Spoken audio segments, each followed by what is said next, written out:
नमस्कार प्यारे बच्चों, स्वागत है आपके अपने YouTube channel the universe physics classes में। और मैं अब कुछ लेके आया हूँ आपके लिए, थोड़ा सा यूनिक, थोड़ा सा हटके। अब मैं चाह रहा हूँ कि क्लास 11th फिजिक्स स्टार्ट करूँ और जितने अच्छे अच्छे चैप्टर्स हैं सारे कवर करेंगे हम लोग। तो आज लेके आए हैं थोड़ा बहुत, आज शुरुआत करेंगे तो पहले इंट्रोडक्शन कर लेंगे, उसके बाद हम लोग चैप्टर में घुसेंगे। कैसे फिजिक्स को पढ़ना है, क्या फिजिक्स में पढ़ना है, कैसे चीज़ों को आसानी से समझेंगे फिजिक्स। और द यूनिवर्स फिजिक्स क्लास में आप फिजिक्स जो पढ़ेंगे वो आपके लिए कैसे अच्छा होगा, मतलब आपके लिए क्या अच्छा होगा और कैसे अच्छा होगा, ये सारी चीज़ें मैं बताऊंगा। और फिजिक्स को यहाँ पे यूनिक तरीके से मैं पढ़ाऊंगा आपको। तो आप देखिए, सबसे पहले बात करते हैं सिलेबस का हम लोग थोड़ा सा। तो बेटा आप सभी प्यारे बच्चे ध्यान दीजिएगा, ये वीडियो खासकर हिंदी मीडियम के लिए बनाया गया है। अगर कोई इंग्लिश मीडियम आप समझना चाहते हैं तो आप समझ सकते हैं, लेकिन मेनली ये वीडियो सिर्फ और सिर्फ हिंदी मीडियम स्टूडेंट्स के लिए है। क्लियर है? तो समझते हैं हम लोग। तो क्लास 11th भौतिकी यानी फिजिक्स हम लोग स्टार्ट करने वाले हैं। क्लियर? इसमें आपको कैसे मैं पढ़ाऊंगा, देखिए इसमें यूनिट बनाकर चीज़ों को पढ़ाऊंगा, यूनिट बनाकर। और टोटल आपको यूनिट 1 से टोटल यूनिट 10 पढ़ना है। टोटल कितने यूनिट पढ़ना है प्यारे बच्चों? 10 यूनिट पढ़ना है। और 10 यूनिट में आप बोलिएगा सर 10th क्लास में हम लोग तो साइंस पढ़े थे, विज्ञान पढ़े थे, उसमें से अध्याय बना बना कर पढ़ रहे थे, अब यूनिट बना बना कर क्यों पढ़ेंगे? अध्याय बनाकर पढ़ाइए ना। तो बेटा आपको यूनिट बनाकर क्यों पढ़ाऊंगा ये भी बता रहे हैं आपको, लेकिन सबसे पहले आप ये जानिए जो मैं बताना चाह रहा हूँ, पूरे सिस्टमेटिक ढंग से आपको सारी चीजें लेके जाऊंगा। तो बेटा यूनिट बनाकर पढ़ाना पड़ेगा हमको। यूनिट 1 से लेकर टोटल यूनिट 10 पढ़ाना है। अब सवाल उठता है कि चैप्टर कितने आएंगे, चैप्टर वाला बात जो आप पूछ रहे थे। तो चैप्टर क्या होता है, देखिए कुल अध्याय इसके अंदर एनसीईआरटी के चैप्टर 1 से चैप्टर नंबर 15 आप पढ़ेंगे। 15 चैप्टर, अध्याय 1 से अध्याय 15, एनसीईआरटी के 15 अध्याय को आपको पढ़ना पड़ेगा। कितने यूनिट में? टोटल 10 यूनिट में। यूनिट 1 से लेकर यूनिट 10 तक में टोटल 15 एनसीईआरटी के चैप्टर्स पढ़ना होगा। अब मैं आपको यूनिट और चैप्टर दोनों पढ़ाऊंगा। अब सवाल उठ रहा है कि चैप्टर था, सवाल ये उठ रहा है कि चैप्टर जब था तो यूनिट की जरूरत क्यों पड़ी? देखिए प्यारे बच्चों, आप सभी को पता है अगर कोई दो चैप्टर एक जैसे हो, जैसे मान लेते एक चैप्टर है सरल रेखा में गति, सरल रेखा में गति, और दूसरा चैप्टर मान लेते हैं समतल में गति। मान लेते हैं ये दो चैप्टर है। अब देखिए है तो दोनों चैप्टर गति ही ना, लेकिन इसको क्या बोल दिया, मान लेते हैं इसको कोई चैप्टर बोल दिया होगा और इसको कोई अलग चैप्टर हो गया, दो चैप्टर हो गया। लेकिन पढ़ना दोनों में क्या था? गति के बारे में ही। एक तो पढ़ना है सरल रेखा में और दूसरा समतल में गति। पढ़ना तो हमको गति ही ना। तो इन दोनों चैप्टरों को हम यूनिट बनाकर पढ़ेंगे। तो ऐसे टोटल कितने यूनिट पढ़ना हम लोग को? 1 से लेकर यूनिट 10। तो ये तो मुझे उम्मीद करते हैं ये सिलेबस आप समझ गए होंगे कैसे पढ़ाऊंगा मैं आपको। पहले यूनिट 1 स्टार्ट करेंगे, उसके अंदर एनसीईआरटी के कितने चैप्टर हैं वो देखना है। फिर यूनिट 2 स्टार्ट करेंगे, उसके अंदर एनसीईआरटी के कितने चैप्टर हैं। किसी यूनिट में आपको 1 चैप्टर मिलेगा, किसी में 2 चैप्टर मिलेगा, किसी में 3 चैप्टर, किसी एक यूनिट के अंदर 3 चैप्टर भी आपको देखने को मिलेंगे। तो घबराइएगा नहीं, सारा एकदम सिस्टमेटिक ढंग से लेके जाएंगे। अब सवाल उठता है कि मैं आपको पढ़ाऊंगा कैसे? तो सारी चीज़ों को मैं डेली लाइफ से जोड़ के पढ़ाता हूँ। जो भी फिजिक्स में आप पढ़ेंगे सब डेली लाइफ में जोड़ के पढ़ेंगे। जैसे मैथ्स पढ़ते हैं हम लोग, तो बहुत सारे बच्चे बोलते हैं सर साइन कॉस टेन ये सब का ज़िंदगी में फ़ायदा क्या है? नहीं पढ़ेंगे तो मतलब डेली लाइफ में कहीं यूज़ करते तो शायद हम लोग को पढ़ने में ज़्यादा मज़ा आता है। आप मैथ में बहुत कम देख पाते होंगे, आपके टीचर बहुत कम रिलेट करते होंगे चीज़ों को। लेकिन हाँ, फिजिक्स ऐसा सब्जेक्ट है जहाँ पे हर चीज़ों को डेली लाइफ से रिलेट करके, मतलब फिजिक्स क्या है ये बताऊंगा मैं। प्रकृति के बारे में जानना ही, नेचर के बारे में जानना ही फिजिक्स है। तो जो चीज़ें नेचर में घट रही है वो तो नेचर से जोड़ के ही पढ़ाएंगे ना। सारी चीज़ों को आपके डेली लाइफ से समझ में आएगा। तो स्टार्ट करेंगे बिना देरी करके। पता चल गया टोटल कितने यूनिट पढ़ने हैं? 10 यूनिट। चैप्टर कितने पढ़ने हैं? 15 चैप्टर। तो पहला यूनिट स्टार्ट करते हैं फिजिक्स का। लेकिन पहला यूनिट स्टार्ट करेंगे उसमें थोड़ा बहुत इंट्रोडक्शन पोर्शन देखेंगे। यूनिट नंबर 1, पहला यूनिट है यूनिट नंबर 1, और इस यूनिट का नाम है भौतिक जगत जगत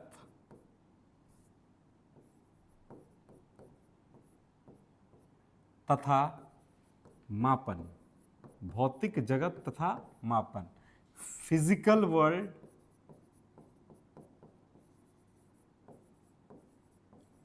and measurement, physical world and measurement, ये आपका यूनिट है। इसके अंदर पहले एनसीईआरटी के 2 चैप्टर शामिल हुआ करते थे, chapter number 1 and chapter number 2। Chapter 1 था भौतिक जगत, प्यारे बच्चों, और चैप्टर 2 था मात्रक तथा मापन। लेकिन आज से 2 साल पहले ये चैप्टर 1 को हटा दिया गया है। ये जो आप देख रहे हैं मात्रक तथा भौतिक जगत, इस चैप्टर को हटा दिया। इसमें थोड़ा ज़्यादा बकवास था, जैसे विज्ञान क्या है, फिजिक्स क्या है, फिजिक्स कितने प्रकार के होते हैं, और भी बहुत सारी छोटे मोटे डेली लाइफ में कि फिजिक्स क्यों पढ़ रहे हैं, फिजिक्स का टेक्नोलॉजी में क्या यूज़ है, क्लियर है या नहीं है, ये छोटी मोटी जानकारी इसमें दिया करता था। तो ये थोड़ा लैंग्वेज वाला पोर्शन हो जाया करता था, इस वजह से इसको सिलेबस से हटा दिया गया है, इसको सिलेबस से हटा दिया। लेकिन थोड़ा बहुत इंट्रोडक्शन हम लोग इसमें जानेंगे, क्लियर है। तो बिना देरी करते हुए हम लोग चैप्टर 2 में अभी नहीं पढ़ेंगे, हम लोग चैप्टर 1 का यानी यूनिट का आप समझ लीजिए कुछ इंट्रोडक्शन देखेंगे, उसके बाद आगे बढ़ेंगे। जैसे सबसे पहले हम लोग ये जानेंगे कि विज्ञान क्या है। विज्ञान क्या है, सबसे पहले हम लोग ये जानेंगे कि विज्ञान क्या है। विज्ञान क्या है, अब मान लीजिए आप इंग्लिश में इसको साइंस कहते हैं। देखो बच्चे, मान लीजिए आप इंटरमीडिएट में पढ़ रहे हैं, साइंस रख के पढ़ रहे हैं। अब गांव घर गए आप या कहीं गए, कोई आपके मोहल्ले के कोई बच्चे आपसे पूछ ले कि विज्ञान क्या है, आप तो विज्ञान रख के पढ़ रहे हैं, विज्ञान क्या है, तो आपको बताने में यदि झिझक होगी तो बोलेगा ना मैट्रिक कैसे पास कर लिया, थोड़ा बहुत मजाक बन जाएगा। तो ये सारी छोटी छोटी पहली चीज़ों को जान लीजिए, फिर हम लोग स्टार्ट करेंगे विज्ञान क्या है। तो आपको मैं समझाना चाहता हूँ, सबसे पहले विज्ञान को जब आप तोड़िएगा तो ये 2 हिस्सों में टूटती है। पहला हिस्सा है वी, दूसरा हिस्सा है ज्ञान। वी जोड़ ज्ञान कहलाता है विज्ञान। अब सवाल होता है वी क्या है, ज्ञान तो आप जानते हैं नॉलेज, लेकिन वी क्या है। तो वी है बेटा कोई विषय वस्तु, तो कोई भी विषय वस्तु का ज्ञान कहलाता है विज्ञान। या यूं कह दे, वी का और एक मतलब होता है विशेष। क्या? विशेष। विशेष ज्ञान भी कहलाता है विज्ञान। मतलब किसी विषय वस्तु का ज्ञान कहलाएगा विज्ञान, किसी भी विषय, ये मार्कर है, एक मान लेते हैं वस्तु है, इसके बारे में ज्ञान लेना विज्ञान। कोई भी विषय वस्तु के बारे में ज्ञान लेना विज्ञान कहलाता है। और कोई भी वस्तु का विशेष ज्ञान लेना भी क्या कहलाता है, विज्ञान। लेकिन ये सारी चीजें था बेसिक बातें। क्यों बेसिक बातें? ये बच्चा भी बोल देगा। आप इंटरमीडिएट में आए हैं, थोड़ा सा आपको एडवांस लेवल का डेफिनेशन देना पड़ेगा, क्लियर है। तो बेटा एडवांस लेवल का डेफिनेशन मैं आपको बताना चाहता हूं। 3 वर्ड आप याद रखिएगा। कौन कौन सा वर्ड? सावधानी। विज्ञान को समझने के लिए 3 वर्ड याद रखिएगा, सावधानी पूर्वक, फिर क्रमबद्ध तरीका,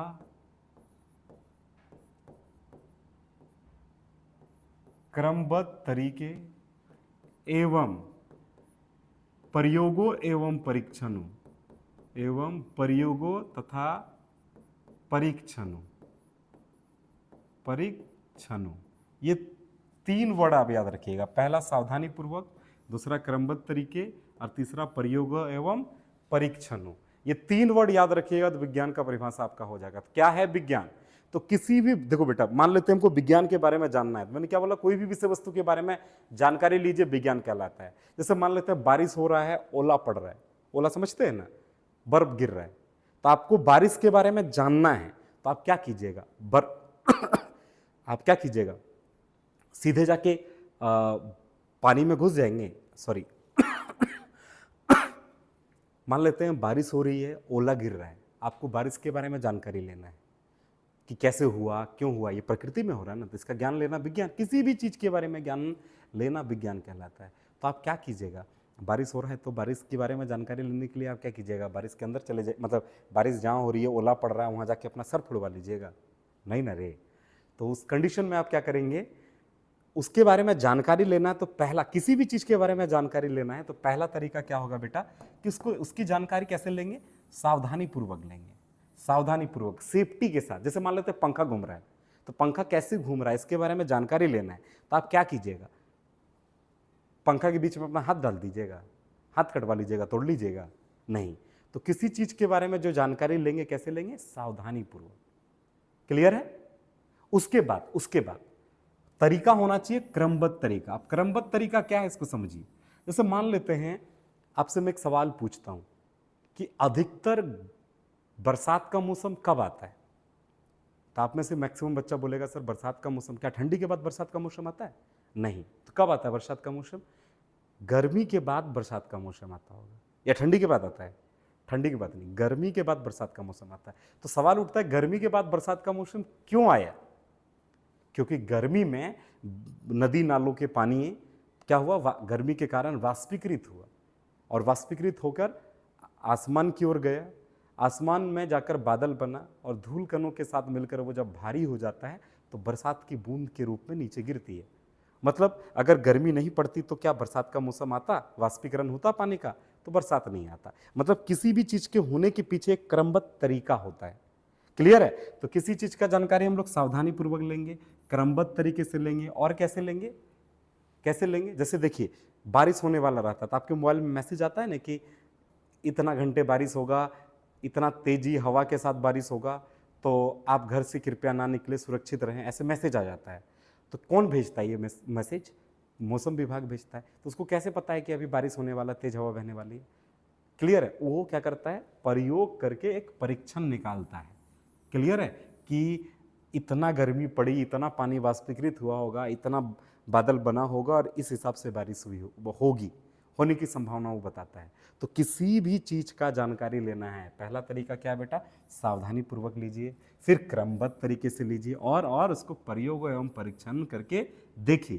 तो सवाल उठता है कि विज्ञान क्या है, तो किसी भी वस्तु का सावधानी पूर्वक क्रमबद्ध तरीके से किए गए प्रयोगों एवं परीक्षणों से हमें जो ज्ञान मिलता है वो ज्ञान है विज्ञान। क्लियर है। एक बार और, किसी भी वस्तु का सावधानी पूर्वक क्रमबद्ध तरीके से किए गए प्रयोगों एवं परीक्षणों से हमें जो ज्ञान मिलता है वो विज्ञान है। समझ में आया। अब सवाल उठता है विज्ञान सबसे पहले आया कहां से, तो विज्ञान शब्द आया बेटा लैटिन भाषा के शब्द साइटिया से या सिंटिया से। क्लियर है। जिसका अर्थ होता है विशेष ज्ञान या जानना। क्लियर है या नहीं है। तो देखिए बेटा ये सारा चीज का आपको नोट्स मिलेगा कहाँ पे, यहीं पे मिलेगा। आपको वीडियो को पॉज करके आप चाहे तो यहाँ से लिख सकते हैं, हम नोट्स भी ओपन करके रखे हैं, जो समझाऊंगा वही आपको नोट्स दूंगा। देखिए तो सबसे पहले हम लोग भौतिक जगत तथा मापन, ये जो यूनिट है उसका इंट्रोडक्शन ले रहे हैं, और सबसे पहले हम लोग किसके बारे में जानेंगे, विज्ञान यानी साइंस। तो क्या है विज्ञान, सावधानी पूर्वक एवं क्रमबद्ध तरीके से किए गए प्रयोगों एवं परीक्षणों से हमें जो ज्ञान मिलेगा उसको क्या कहते हैं, विज्ञान। अच्छा, विज्ञान शब्द की उत्पत्ति कहाँ से हुई है, लैटिन भाषा के शब्द सिंटिया साइटिया से हुई है, जिसका अर्थ है बेटा क्या है, जानना या विशेष ज्ञान। याद रखिएगा विज्ञान शब्द की उत्पत्ति किस भाषा से हुई है, लैटिन भाषा के शब्द किस शब्द से हुई है, तो सिंटिया या साइटिया। इंग्लिश में लिखते हैं SCIENTIA, सिंटिया। क्लियर है। साइटिया भी बोलते हैं इसको, एन टू साइलेंट रहता है, एन टू क्या रहता है, साइलेंट रहता है। चलिए तो उम्मीद करते हैं आपको विज्ञान समझ में आया होगा क्या है। इसको वीडियो पॉज करके आप ये वाला लिख लीजिएगा। क्लियर है या नहीं है। चलिए आगे बढ़ते हैं। अगला है बेटा भौतिकी। तो समझिए अब विज्ञान कितने हिस्सों में बटेगा, विज्ञान शब्द अगर बांटना चाहेंगे तो कितने हिस्सों में बटेगा, मतलब विज्ञान कितने हिस्सों में बटेगा। आप तो पढ़े हैं 9th 10th में, 10th तक विज्ञान पढ़ के आए हैं ना हम लोग। तो विज्ञान कितने हिस्सों में बढ़ता है बेटा, तो ये 3 हिस्सों में बढ़ती है। पहला हिस्सा हो गया आप मान लीजिए भौतिकी, फिजिक्स। दूसरा हिस्सा हो गया रसायन शास्त्र, केमिस्ट्री। और तीसरा हिस्सा हो गया बेटा जीव विज्ञान। यानी बायोलॉजी। तो इन सभी चीज़ों के बारे में आपके अलग अलग टीचर आपको पढ़ाएंगे, रसायन शास्त्र और जीव विज्ञान के बारे में। हम आज से आपका भौतिकी का मोर्चा संभाल ले रहे हैं। क्लियर है? तो अब हम लोग भौतिकी की ओर कदम रखेंगे। तो सबसे पहले हम समझेंगे ना भौतिकी क्या है, उसके बाद ना भौतिकी की ओर कदम बढ़ाएंगे। तो चलिए बेटा, तो सबसे पहले हम लोग समझते हैं भौतिकी। भौतिकी क्या है? भौतिकी क्या है? तो आप सबसे पहले मुझे बताइए, भौतिकी को इंग्लिश में क्या कहते हैं? फिजिक्स। अब देखो बेटा, भौतिकी क्या है, फिजिक्स क्या है, ये समझना है। क्लियर है? तो बेटा आप सभी प्यारे बच्चे ये तो जानते होंगे ना, भौतिकी किसका भाग है? पहले ये बताइए, विज्ञान का ही तो भाग है। अरे विज्ञान का ही भाग है ना भौतिकी, हाँ या ना? तो बेटा सबसे पहले ऐसे बोल सकते हैं, भौतिक विज्ञान, विज्ञान की वह शाखा, भौतिकी में बोल सकते हैं विज्ञान का एक शाखा है, तो ऐसा बोल सकते हैं ना, विज्ञान की वह शाखा जिसके जो किसके बारे में बताता, जानते हैं? जैसे विज्ञान को याद रखने के लिए 3 वर्ड आपने जाना, सावधानी पूर्वक, क्रमबद्ध तरीके और किए गए प्रयोगों एवं परीक्षणों से। तो इसको भी जानने के लिए, भौतिकी को जानने के लिए आपको 3 वर्ड याद रखना पड़ेगा, सॉरी 2 वर्ड याद रखना पड़ेगा। कौन कौन से वर्ड है? पहला वर्ड है प्रकृति तथा प्राकृतिक घटनाओं। प्रकृति तथा प्राकृतिक घटनाओं। तो क्या है भौतिकी? तो भौतिकी विज्ञान की वह शाखा है जिसके अंतर्गत प्रकृति या प्राकृतिक घटनाओं का अध्ययन करते हैं। देखते हैं शब्दों में, जिसके अंतर्गत प्रकृति तथा प्राकृतिक घटनाओं का अध्ययन करते हैं। देखिए भौतिकी, आप चाहे तो लिखने के लिए आप इसको स्क्रीनशॉट, वीडियो पॉज करके आप स्क्रीनशॉट ले लीजिएगा। क्लियर है? चलिए देखते हैं। तो भौतिकी क्या है बेटा, देखिएगा। तो भौतिकी विज्ञान की वह शाखा है, भौतिकी क्या है? विज्ञान की वह शाखा है जिसमें किसके बारे में? जिसमें प्रकृति तथा प्राकृतिक क्या रे घटनाओं का क्या किया जाता है? अध्ययन किया जाता है। प्रकृति तथा प्राकृतिक घटनाओं का अध्ययन किया जाता है। प्यारे बच्चों, मैं आप सभी बच्चों को बोलना चाहूंगा कि इस प्रकृति में जो भी चीज हो रहा है, जो भी चीज, क्या क्या हो रहा है इस प्रकृति में, बादल बन रहे हैं उसके बारे में जानकारी फिजिक्स है, बरसात हो रहा है उसके बारे में जानना फिजिक्स है, क्या हो रहा है, इंद्रधनुष बन रहा है उसके बारे में जानना फिजिक्स है, दिन हो रहा है, रात हो रहा है, पंखा घूम रहा है, जनरेटर चल रहा है, घर में बिजली आ रहा है, लाइट जल रहा है, स्मार्ट टीवी चल रहा है, क्या कहते हैं, टेलीविजन देख रहे हैं आप, ये सभी चीज़ें प्रकृति में जो भी चीज़ घट हो रहा है, आप पैदल चल रहे हैं, आप दौड़ पा रहे हैं, गति, मोशन, ये सारी चीज़ों के बारे में जानकारी लेना फिजिक्स कहलाता है। इवन कहा जाता है कि सांस लेना से लेकर दिल का धड़कना भी फिजिक्स है। क्लियर है?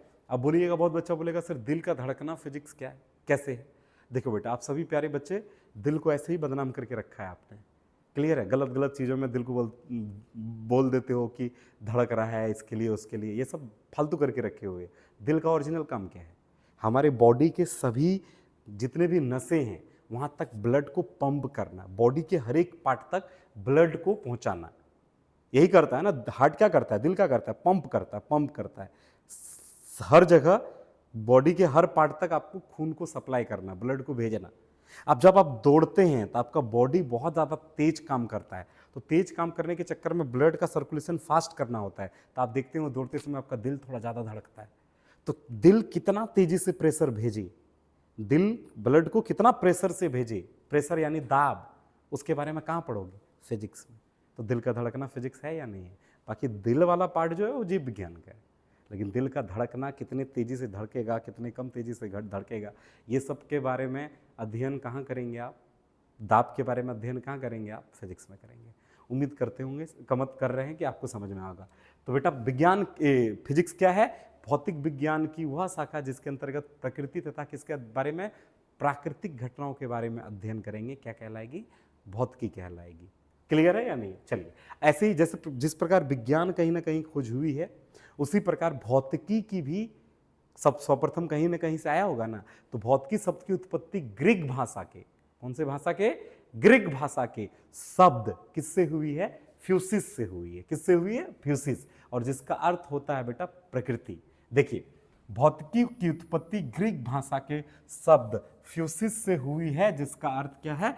प्रकृति। उदाहरण के तौर पर वर्षा होना, इंद्रधनुष का बनना, ये सारी चीजें क्या है बेटा? भौतिकी है। अब सवाल उठता है भौतिकी कितने प्रकार के होते हैं? अगला टॉपिक की ओर बढ़ते हैं, भौतिकी के प्रकार।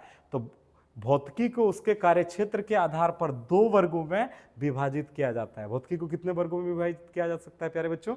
2 वर्गों में। कौन कौन से भौतिकी के बारे में कितने वर्गों में विभाजित किया जा सकता है? 2। पहला भौतिकी जो है उसका नाम है चिरस्मत भौतिकी। चिरस्मत भौतिकी, या तो इसको बोलते हैं प्राचीन भौतिकी, इंग्लिश में इसको बोलते हैं क्लासिकल फिजिक्स। क्या बोलते हैं? Classical physics. और बेटा दूसरा भौतिकी जो है वो है आधुनिक भौतिकी, जिसको कहते हैं मॉडर्न फिजिक्स। आधुनिक भौतिकी को जिसको कहते हैं मॉडर्न फिजिक्स। चलिए तो एक एक करके हम लोग देखने की कोशिश करते हैं। सबसे पहले हम लोग देखते हैं प्राचीन भौतिकी।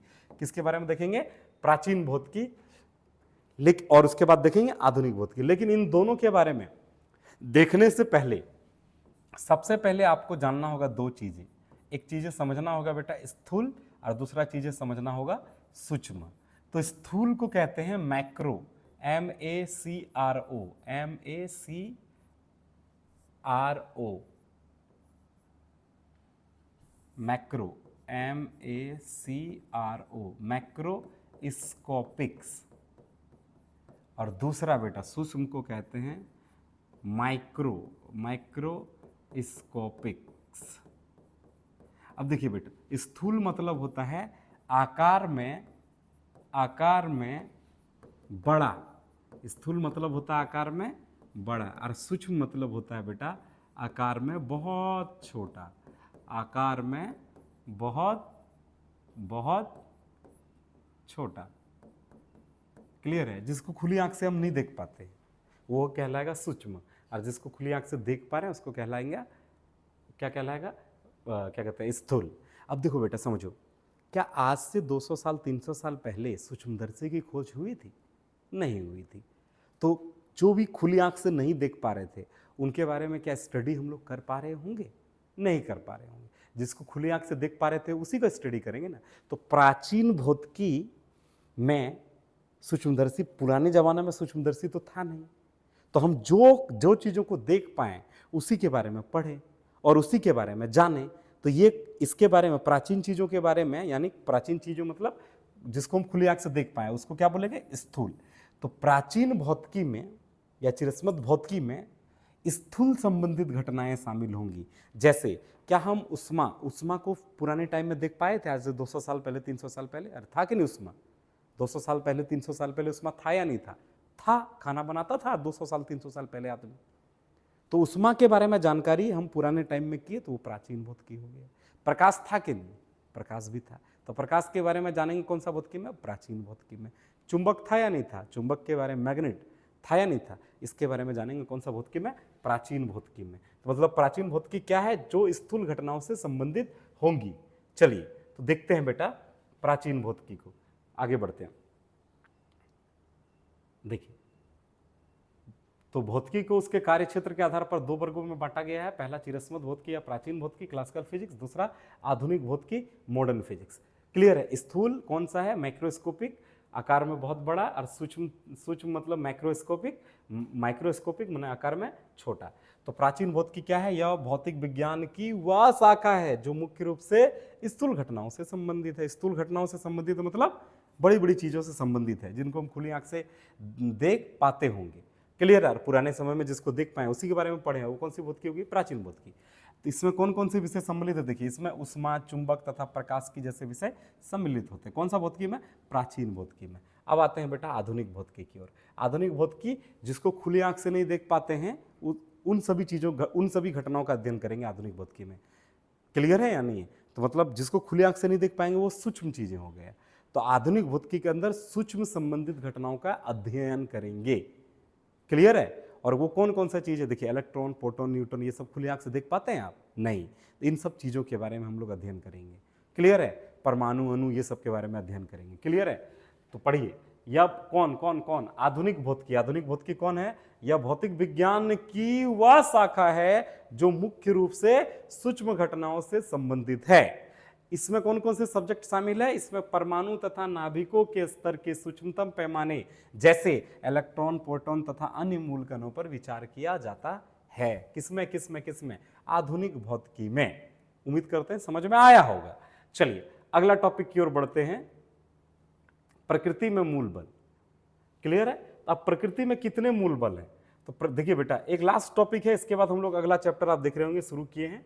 तो बेटा सबसे पहले आप जानना पड़ेगा, ऐसे बल तो बहुत सारे हैं, लेकिन प्रकृति में 4 गो मूल बल होता है।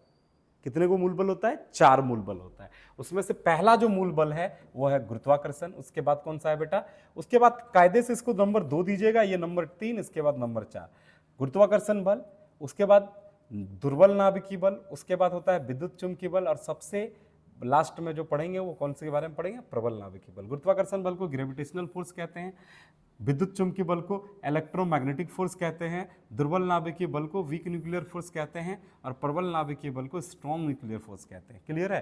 तो चारों बलों के बारे में थोड़ा थोड़ा जान लीजिए, उसके बाद आगे बढ़ेंगे। एग्जाम में यहाँ से क्वेश्चन बनता है कि प्रकृति में 4 मूल बलों में से सबसे कमजोर बल कौन है और सबसे ताकतवर बल कौन है। तो चारों के बारे में ऊपर ऊपर जान लेते हैं, बहुत डीप इसमें पढ़ना नहीं है क्योंकि सिलेबस इसको हटा दिया, लेकिन क्वेश्चन पूछ लेता है कि कौन ज़्यादा शक्तिशाली है, तो इस वजह से मैं आपको ये पढ़ा रहा हूँ।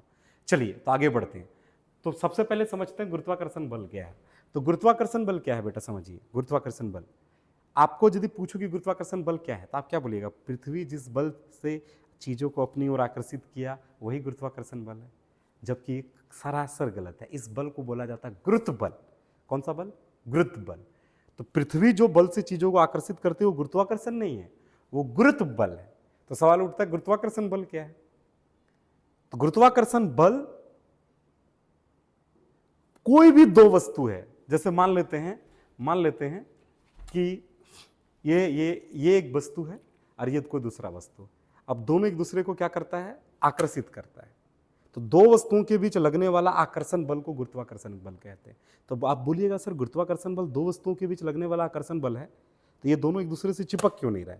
क्योंकि बेटा पृथ्वी का ताकत बहुत ज़्यादा है, पृथ्वी का गुरुत्व बल का ताकत बहुत ज़्यादा है। दोनों को छोड़ेंगे तो पृथ्वी अब तेजी से इसको खींच लेगा दोनों को। अगर पृथ्वी को अपना गुरुत्वाकर्षण बल लगाना गुरुत्व बल लगाना बंद कर दे तो कोई भी एक वस्तु किसी दूसरे वस्तु से आपस में चिपकना शुरू हो जाएगा। अच्छा, आप सबसे मजेदार वाली बात, आप पृथ्वी अपना गुरुत्व बल लगाना बंद कर देना तो आपको पृथ्वी में ऐसे पैदल चल के नहीं आना पड़ेगा, हवा में लहराते हुए आएंगे। तो आप बोलिएगा सर अच्छा है ना कि हवा में लहराते आएंगे, पृथ्वी को अपना गुरुत्व बल लगाना बंद कर देना चाहिए।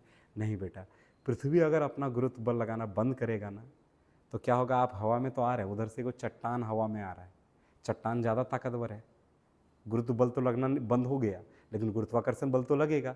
तो कोई भी 2 वस्तुओं के बीच लगने वाला आकर्षण बल गुरुत्वाकर्षण बल है। उधर से चट्टान आ रहा है, इधर से आप जा रहे हैं, दोनों में एक दूसरे के बीच आकर्षण बल लगा, आप टकराएं, आपका भरता बन गया। क्लियर है? तो पृथ्वी में जो चीज़ें, इस नेचर में जो चीज़ें हो रहा है एकदम बैलेंस तरीके से हो रहा है, किसी में हम सवाल जवाब नहीं कर सकते, बस जानकारी लेना है उनके बारे में। क्लियर है? तो गुरुत्व बल क्या है? पृथ्वी जिस बल से आकर्षित किया वो गुरुत्व बल है, लेकिन कोई भी 2 वस्तुओं के बीच लगने वाला आकर्षण बल को गुरुत्वाकर्षण बल कहते हैं। उम्मीद करते हैं मजा आया होगा। चलिए, तो गुरुत्वाकर्षण बल क्या है? अच्छा, बहुत बच्चों से पूछता हूँ कि इन 4 बलों में से सबसे ताकतवर बल कौन सा है? तो बच्चा लोग बोल देता है, बहुत मैक्सिमम बच्चा देखते हैं बोलता है कि गुरुत्वाकर्षण बल। आप जानते हैं इस पूरे प्रकृति में सबसे कमजोर बल, चार बलों में से सबसे कमजोर बल माना जाता है गुरुत्वाकर्षण बल को। तो सबसे ताकतवर कौन है? सबसे ताकतवर माना जाता है प्रबल नाभिकीय बल को। इसको एक प्रयोग के माध्यम से भी हम लोग समझेंगे, अभी रुकिए। तो गुरुत्वाकर्षण बल समझ गए। उसके बाद हम आपको समझाते हैं गुरुत्वाकर्षण बल के बाद हमको 2 नंबर इसको दीजिएगा, 3 नंबर ये दुर्बल नाभिकीय बल। तो दुर्बल नाभिकीय बल क्या होता है समझिए। देखिए, जब बीटा डीके होता है ना, मतलब नाभिक मान के चलिए एक तरह से विखंडित हो। नाभिक देखो बेटा, इस दुनिया में कोई भी चीज़ किससे मिलकर बना है? परमाणु या अणु से मिलकर बना है, परमाणु से मिलकर बना है। परमाणु के बीच में क्या पाया जाता है आप जानते हैं? नाभिक। नाभिक में क्या पाया जाता है? प्रोटॉन और न्यूट्रॉन। तो मान लेते हैं परमाणु नाभिक विखंडित हुई, तो नाभिक विखंडित हुई तो अल्फा बीटा गामा ये सब निकलता है, रेस निकलता है। तो बीटा डीके जब होता है तो उस समय एक आवेशित कण निकलता है जिसको बोलते हैं न्यूट्रिनो। ज़्यादा जानकारी इसके बारे में लेना नहीं है, लेकिन फिर भी बता रहे हैं, न्यूट्रिनो। और ये न्यूट्रिनो, इसका चार्ज थोड़ा बहुत हल्का फुल्का पॉजिटिव होता है तो न्यूट्रल टाइप का, लेकिन हल्का फुल्का पॉजिटिव टाइप का रहता है। और ये इलेक्ट्रॉन के साथ जो आकर्षण बल लगाया, ये होता है दुर्बल नाभिकीय बल। ज़्यादा जानकारी इसके बारे में लेना नहीं। क्लियर है? तो ये बहुत कम बल लगता है, इस वजह से इसको बोलते हैं दुर्बल नाभिकीय बल। 3 नंबर में हम लोग पढ़ेंगे विद्युत चुम्बकीय बल। विद्युत चुम्बकीय में दो चीज़ें हैं। एक विद्युत बल हो गया, एक चुंबकीय बल हो गया। दो चुंबक आपस में जो आकर्षण या प्रतिकर्षण बल लगाता है वो चुंबकीय बल हो गया। अब देखिए बेटा, ये आपको पता है नाभिक के बीच में पाया जाता है प्रोटॉन और न्यूट्रॉन, उसके चारों ओर कौन चक्कर लगाता है? इसके चारों ओर लगाता है चक्कर इलेक्ट्रॉन।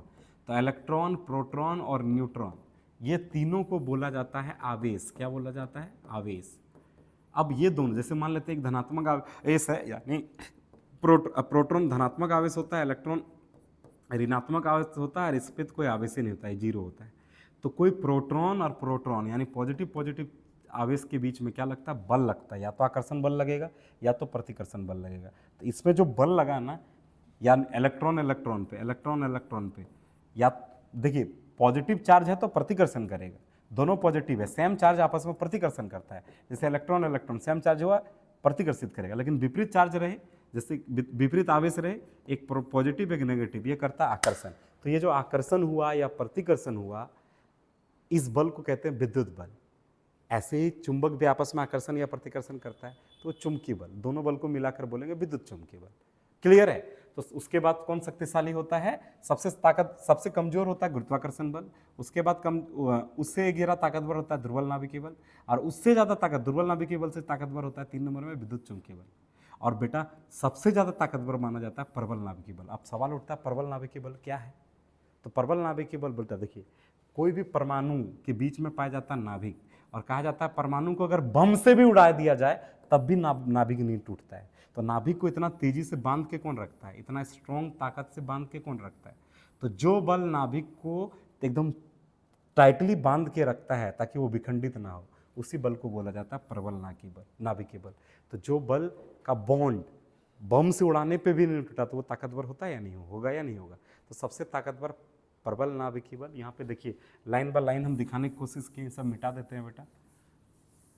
यहाँ पे दिखाने की कोशिश की है। देखिए सबसे कमजोर बल कहा जाता है गुरुत्वाकर्षण बल को। इससे ताकतवर बल जो माना जाता है, ये वाला लाइन तो सीक्वेंस तो गलत है, उससे ताकतवर जो माना जाता है वो है बेटा दुर्बल नाभिकीय बल।